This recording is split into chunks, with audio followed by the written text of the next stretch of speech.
Bizarre Brain Comics. Hello, my comic book friends, and welcome to Bizarre Brain Comics. I am Gary, your host. This is where I like to take a look at some older comics, talk a little bit about the characters and creators, and then examine the stories and the art. This time, I want to take a look at this book, which was published in 1981,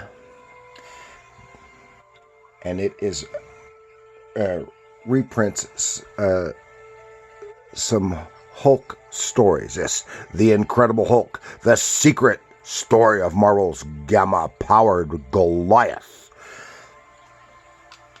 And this is rough, as you can see. This is a hardback children's book. This is a library copy that was discarded, and I bought it ages ago from that library. Here it is, and this was from Children's Press, Chicago, and it's got a page torn out on the front. And this was from Western Plains Regional Library in Sidney, Nebraska. That's where I bought it from. And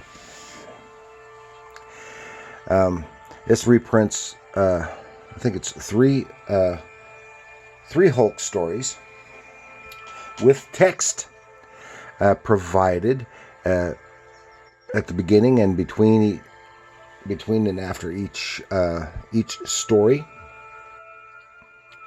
to talk about the origin of the Hulk, his and some of his adventures, his allies, and his enemies. And that text was written by David Anthony Kraft.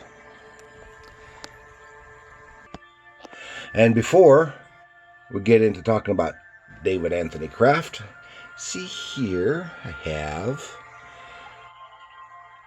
some these character cards, which I draw and color. And I can do them for you.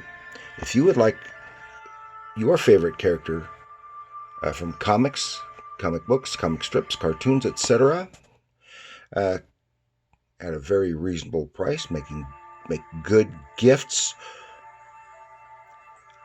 contact me here at my email address, and I'll see what I can do for you. Yeah. And David Anthony Kraft was from 1951 to 2021, American comic book writer, and he was a regular contributor to Marvel Comics in the late 70s and early 80s. But he is best known for his long-running Journal of Comics criticism and interviews in the Comics Interview magazine. Before working in comics, he was a rock and roll journalist and then became editor of FOOM, Friends of Old Marvel, starting with issue number 15. Which was Marvel's own fan magazine. Then he wrote comics himself, starting with The Defenders, and had a long series of other Marvel characters, as well as some work at DC Comics. And meanwhile, he got into publishing in the 70s for Fictionaire Books,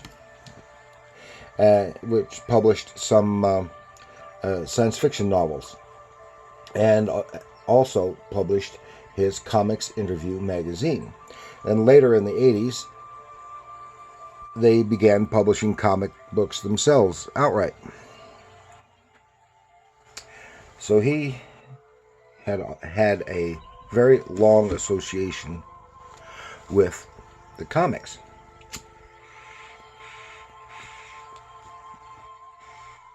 In this book,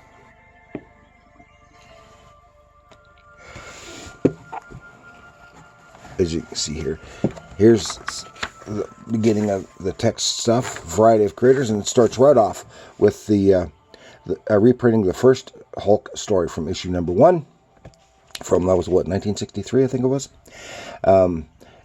One notable exception, though, is that it's got the story that they made a change in the coloring. Otherwise, the coloring looks pretty much the same. I'd have to dig out a good reprint. They reprinted the Hulk green here instead of the original gray. And remember, he was gray in the first issue. But that printed kind of muddily, so they changed him to green, which is what he was later more identified with, and it looks better. And it just, of course, here's how he became the Hulk, saving Rick Jones from the gamma bomb being exposed and turning into the Hulk at night. And this, I think, edited out. This edition, I think, edited out some somewhat superfluous parts of these stories. And here's talks a little more. Talks about his time with the Avengers and the Defenders, and then the second story is now the Absorbing Man, and this is written by Roy Thomas and writer Herb Trimpe, and artist Herb Trimpe with the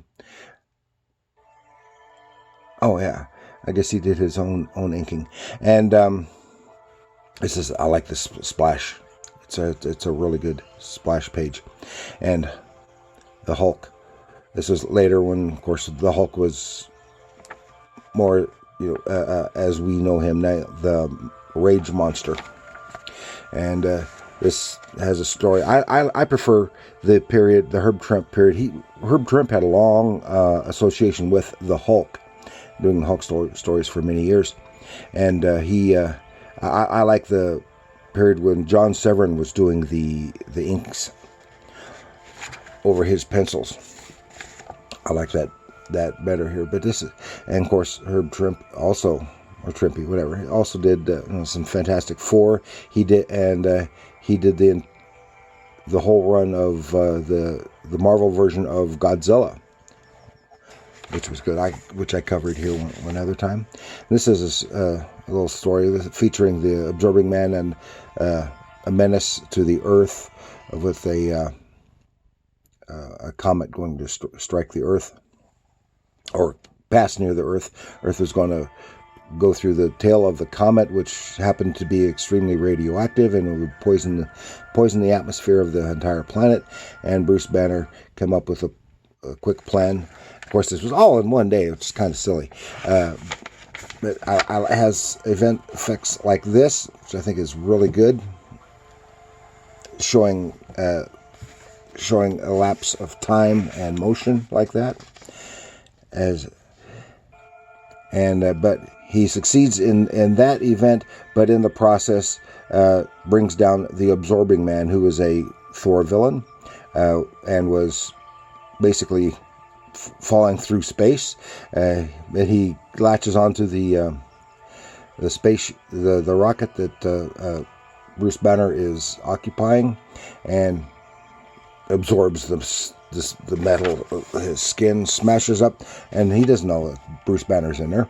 But he's surprised when the Hulk comes out, and they here they do that again. I don't know if you can see that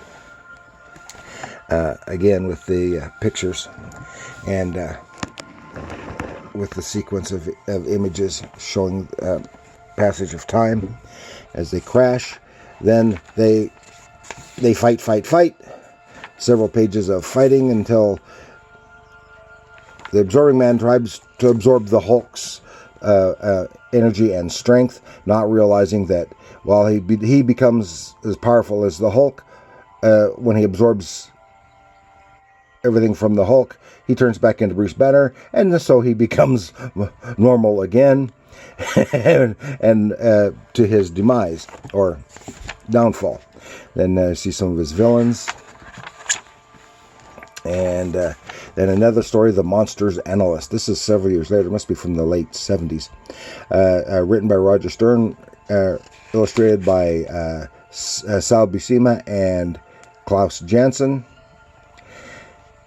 And this has Doc Samson, who's a psychiatrist, and he's doing an experiment with the Hulk, trying to help Bruce Banner.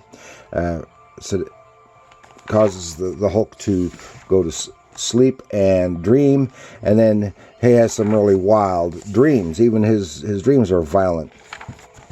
And this is, and Doc Samson is kind of trapped right in the middle. And this is Hulk fighting Bruce Banner, fighting the Avengers, fighting everybody, and just being so angry.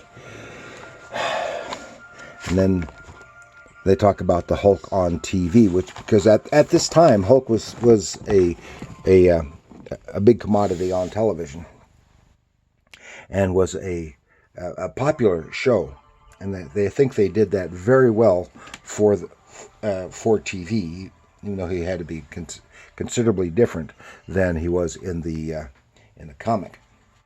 But I think it was done very well. It was popular. Was the show starring Bill Bixby and BB, like Bruce Banner. Bill Bixby and Lou Ferrigno as the Hulk, doing a great job with what they had to work with at the time. So that's it this time for the Incredible Hulk on Bizarre Brain Comics. Please like, share, subscribe. Leave a comment. Have you ever seen this book? Oh, and what did want to take, because this book was part of one of 4 that this publisher was doing, tapes covering it up as a repair job.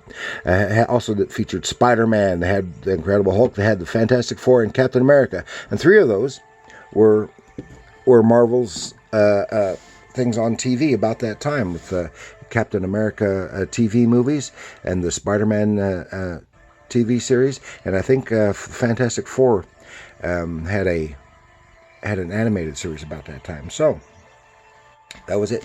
So leave a comment, like, share, subscribe. Leave a comment. Have you ever seen this book, or did you see this book when you were a kid? And if you were a kid back at that time, or even around. So thank you for joining me. And remember, comics are art.